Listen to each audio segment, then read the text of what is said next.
Hello hi नमस्ते और पहला उत्तराखंड पे कैसा हो पहाड़ियों सब बढ़िया सबों के बगवाल घास और बुढ़ दिवाई खूब खूब भर भर भर बधाई और भर भर भर शुभकामना।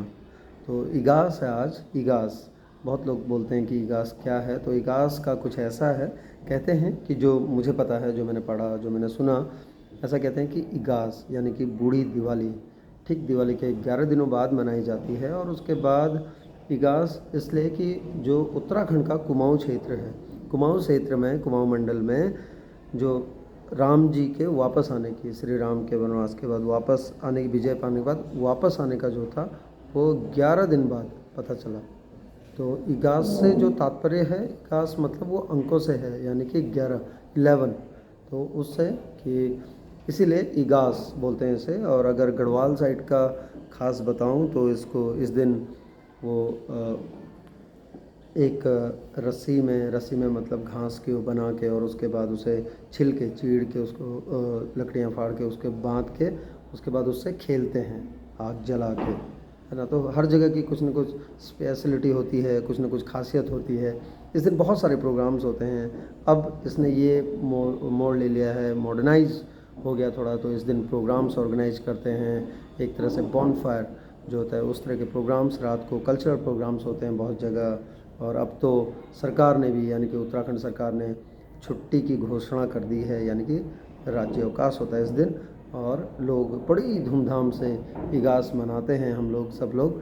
तो आप सभी को इगास की एक बार फिर से बहुत बहुत बधाइयाँ और बहुत बहुत शुभकामनाएं। लेकिन इतना ज़रूर कहूँगा कि हम लोग जितने भी हैं, चाहे हम कहीं भी रहते हों, चाहे कितने ही दूर चले गए हों, लेकिन अपनी जो संस्कृति है, अपने जो लोक पर्व हैं, उनको नहीं भूलना चाहिए। उनके बारे में थोड़ा बहुत तो जानना चाहिए, है ना। जैसे मुझे बहुत कुछ नहीं आता, लेकिन ऐसा नहीं है कि थोड़ा बहुत नहीं जानता।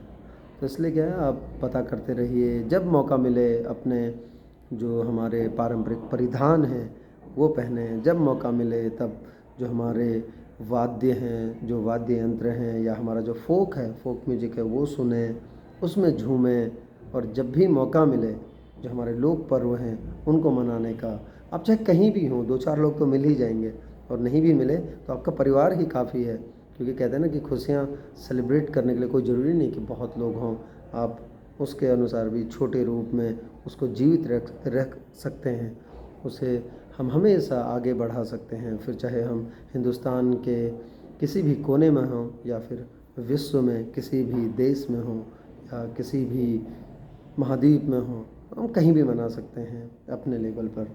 तो इस तरह से अपने हम लोक परंपराओं को, और जो पारंपरिक, जो हमारे पारंपरिक चीज़ें हैं, उनको हम ज़िंदा रख सकते हैं। उनको अपने पीढ़ी को भी ट्रांसफ़र कर सकते हैं, जो आने वाली पीढ़ियाँ होती हैं उनको भी हम बता सकते हैं। क्योंकि अगर हमने नहीं मनाया तो हमारे पीछे जो हैं वो, उनको पता नहीं चल पाएगा। जैसे मैं कुमाऊँ से हूँ, नैनीताल ओखल कांडा ब्लॉक है, जहाँ पर चक दलाड़ नाई एक गांव है, वहाँ से हूँ मैं।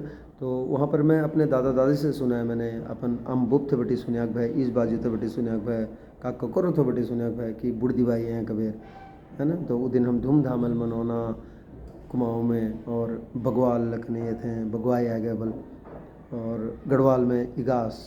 और अब जब से थोड़ा बहुत हम लोग जाने लगे हैं, लेकिन अब अच्छा है, सोशल मीडिया के ज़रिए हम एक दूसरे को बता सकते हैं, हम एक दूसरे के बारे में जान सकते हैं। तो इसी तरह से अपने लोक पर्व मनाते रहिए और इसे पीढ़ी दर पीढ़ी पीछे की तरफ ट्रांसफ़र करते जाइए, आने वाली पीढ़ियों के लिए, यानी कि आगे की तरफ ट्रांसफ़र करते जाइए। आपके पीछे होगा जो बड़े हैं, और हमारे आगे होगा जो छोटे हैं। अगर आप ट्रांसफ़र करेंगे, प्रॉपर ट्रांसफ़र होगा, तभी जाकर ये जो संस्कृति है, ये जो लोक पर्व हैं, जो लोक बोलते हैं हम लोग, फोक म्यूजिक है, ये सारा बचा रहेगा। वरना फिर इसका अंत हो जाएगा, यानी कि ये विलुप्त से हो जाएंगे, इसके इनके बारे में पता नहीं चल पाएगा, फिर चाहे हम कितना ही देख लें।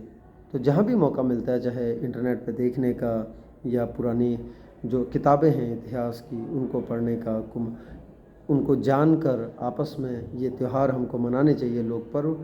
तभी जाकर ये जो हम सही रूप में ट्रांसफ़र कर पाएंगे चीज़ों को, और सही रूप में आने वाली पीढ़ियों को इनसे वाकिफ़ कर पाएंगे, इनसे उनका तारुफ़ करा पाएंगे, तभी जाकर हम इन त्योहारों की सार्थकता हमेशा ज़िंदा रहेगी।